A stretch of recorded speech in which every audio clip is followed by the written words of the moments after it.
Food court और seven wonder को हटाने का मामला, नीरज जैन ने रखी अपनी बात। मामले में प्रधानमंत्री को की जा चुकी थी पूर्व में शिकायत। इसमें लापरवाही पूर्वक किया गया है निर्माण। स्मार्ट सिटी प्रशासन ने जनता के हित में ना करके गलत किया है। क्या कहना चाहिए? देखिए, मुझे लगता है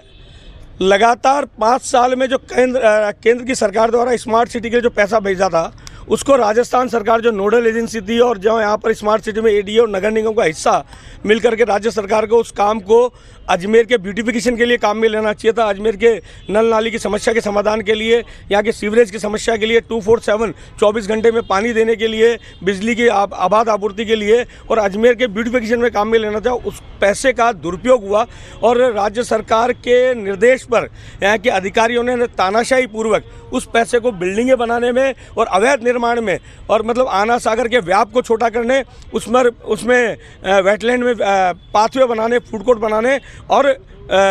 7 वंडर बनाने में काम में लिया। और ये 8वां आश्चर्य नहीं है और ये सच्चाई सामने आई कि जब सुप्रीम कोर्ट और एनजीटी का डायरेक्शन आने के बाद भी जब 8 अगस्त को प्रधानमंत्री जी को मेरे द्वारा पत्र लिखा गया, उस पर जांच यहाँ पर आई, उस जांच को भी दिसंबर के महीने में यहाँ सीईओ जो उस समय मौजूद थे स्मार्ट सिटी के, उन्होंने उस जाँच को दबा लिया और उस पर कोई कार्रवाई नहीं की। आज सुप्रीम कोर्ट और एनजीटी के निर्देशों पर, डायरेक्शन पर उस फूड कोर्ट को हटाया जा रहा है, पाथवे पर कार्रवाई की जा रही है, 7 वंडर को हटाया गया है। निश्चित रूप से एक तरह से अजमेर की जनता की आर्थिक हानि हुई है। जो करोड़ों रुपया इसमें लगा, वो पैसा अगर ठीक ढंग से लगता तो अजमेर का ब्यूटिफिकेशन होता, अजमेर एक स्मार्ट सिटी के रूप में नज़र आता। प्रधानमंत्री जी के सपने को तोड़ने का काम उन लोगों ने किया है और केवल मात्र उस समय जो तत्कालीन कांग्रेस सरकार थी उसको खुश करने का काम किया। यहाँ के स्थानीय जनप्रतिनिधियों की उपेक्षा करके, उनकी बातों को, उनके आग्रह को, उनके निवेदन को, उनकी आपत्ति को दरकिनार करके जो निर्माण किए वो आज टूटते हुए नजर आ रहे हैं। निश्चित रूप से उन अधिकारियों के खिलाफ जिन्होंने दूरदर्शितापूर्वक, तानाशाही पूर्वक जनप्रतिनिधियों की उपेक्षा करके इस प्रकार के निर्माण किए जो कि न्यायालय के आदेशों के विपरीत थे, उनको तोड़ने का काम आज हो रहा। तो ये आर्थिक जो हानि हुई है अजमेर की, उसकी पूर्ति उन अधिकारियों से की जाए और ऐसे अधिकारियों पे दंडात्मक कार्रवाई की जाए जिससे कि आगे किसी भी समय इस प्रकार की वो कार्रवाई करने से बचे और जो स्मार्ट सिटी का पैसा है या इस जो प्रधानमंत्री जी जिस उद्देश्य से उस पैसे को भेज रहे हैं उसका ठीक ढंग से उपयोग हो पाए।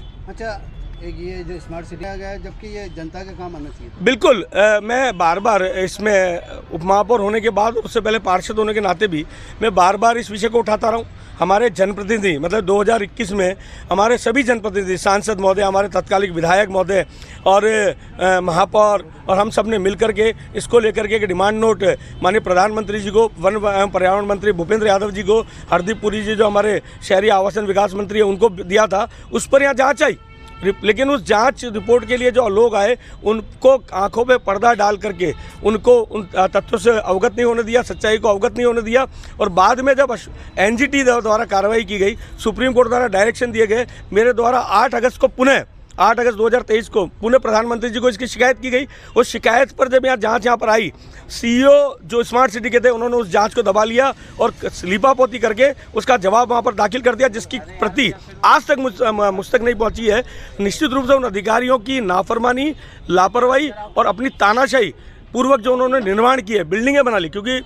स्मार्ट सिटी की जो मूल धारणा है वो यही थी कि शहर का ब्यूटिफिकेशन हो, शहर के एंट्री रोड्स अच्छे बने, शहर के मेन रोड्स अच्छे बने, पानी की सुविधा हो, बिजली की सुविधा हो, सीवरेज यहाँ पर प्रॉपर ढले और ये सब काम अजमेर के जनता के हित में होने चाहिए थे। बजाय उनके हित के होने के बजाय उन्होंने जगह जगह सेटबैक कवर कर करके उस पैसे से बिल्डिंगों का निर्माण किया है, जो कि निश्चित रूप से गलत है। जगह जगह उन्होंने इवन दो आना सागर की जो मूल संरचना थी उसके साथ छेड़छाड़ की, एलिवेटेड रोड की जो मूल संरचना थी, जो मूल उसका उद्देश्य था, उसके साथ छेड़छाड़ करके उसको छोटा करने का प्रयास किया। तो उसका दुष्परिणाम अजमेर भुगत रहा है कि गत वर्ष जब बरसात हुई तो उस बाढ़ का पानी अजमेर में 5 दिन तक विभिन्न क्षेत्रों में भरा रहा और एलिवेटेड रोड के कारण रोज हादसे होने की स्थिति बन रही है। हमारे यहाँ करोड़ों रुपए का व्यापार इस एलिवेटेड रोड के कारण से आज ठप होता हुआ नजर आ रहा है। तो निश्चित रूप से ये जो काम करने वाले लोग हैं, जो अधिकारी हैं, जिन्होंने